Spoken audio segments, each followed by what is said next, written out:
Aku sedih lah pasal kes jenazah dekat Masjid Nurul Hidayah Kampung Pandan ni. Kes ni viral kan, tapi Allah Azza wa Jalla nak tunjukkan pada kita akhir zaman ini. Macam mana orang Islam menindas orang Islam itu sendiri. Kalau korang tak tahu pasal kes ini, aku nak ceritakanlah sikit tentang apa sebenarnya yang berlaku.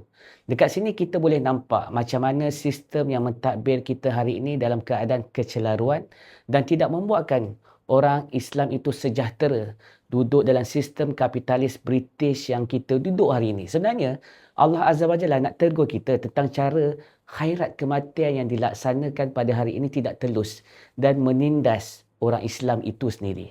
Khairat kematian yang sebenarnya bukan diambil setiap bulan dengan cara seolah-olah macam paksa. Sedangkan cara khairat kematian yang sebenar yang diajar oleh Nabi SAW adalah bila berlaku sesuatu, baru duit itu dikumpulkan. Dan kat sini tiada paksaan berapa jumlah sumbangan yang kita nak bantu pada keluarga si mati.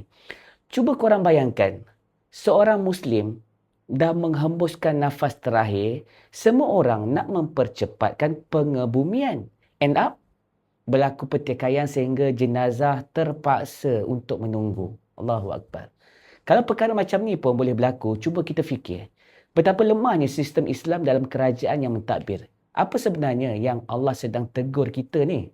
Hari ni ramai orang yang terus salahkan sana, salahkan sini. Tapi bagi akulah, soalan yang lebih besar ialah kenapa urusan jenazah boleh menjadi begitu rumit sehingga timbul pertikaian, kekeliruan dokumen dan pelbagai versi cerita yang kita dengar. Sedangkan Rasulullah SAW mengajar supaya jenazah ni perlu disegerakan. Hari ini masyarakat keliru dengan syarat badan yang mengurus dokumen yang pelbagai urusan pentadbiran. Kalau benar berlaku kelemahan dalam sistem, maka sistem itulah yang perlu kita perbaiki. Anda sebagai yang bertanggungjawab, yang ada jawatan, perbaiki. Islam datang untuk memudahkan. Urusan jenazah bukan ruang untuk perebutan kuasa, keuntungan dan juga pertikaian. Ia adalah amanah kepada umat Islam. Sebab itu, kita jangan terlalu cepat untuk menghukum mana-mana pihak lah sebelum siasatan selesai. Tetapi pada masa yang sama, kita juga berhak untuk bertanya, adakah sistem yang ada pada hari ini benar-benar memudahkan urusan umat Islam? Kalau ianya tidak, maka ia mesti diperbaiki sebab sistem British yang kita pakai hari ini tidak akan membela nasib orang Islam.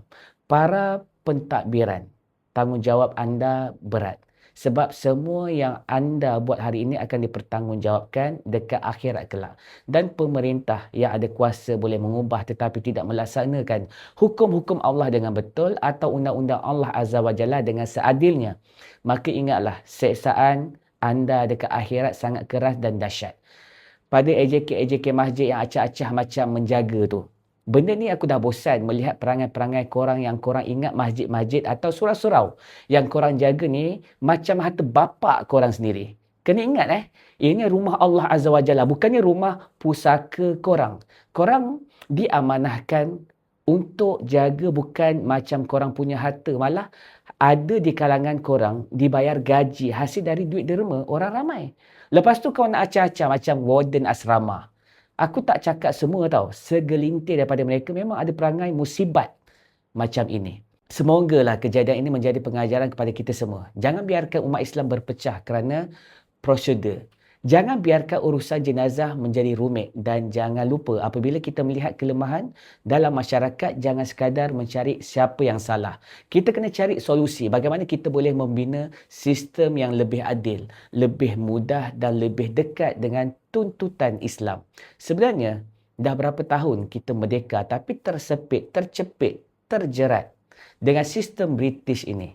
Seolah-olah kita tak merdeka pun sebab ianya tidak membawa kesejahteraan kepada semua orang Islam.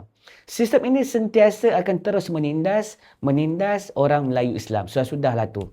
Wahai pemerintah, dah tiba masanya pemerintah memikirkan untuk kita tinggalkan sistem undang-undang Lord William Reid ini yang berbangsa Yahud wan Nasara.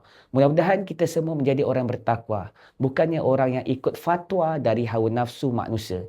Niat aku hanya mahukan orang Islam bersatu dari pecah belah politik ini. Kita takkan boleh bersatu dalam sistem kapitalis empunyanya adalah orang barat. Kita kena tegakkan sistem Islam yang sebenar. Kalau korang sukakan kesatuan dalam Islam, follow akaun aku ini. Aku janji, aku akan kongsikan titik-titik permulaan yang boleh membakar semangat kita semua supaya kita boleh jadi orang Islam yang bersatu. InsyaAllah, apa yang paling penting, La ilaha illallah Muhammadur Rasulullah. Ini baru betul.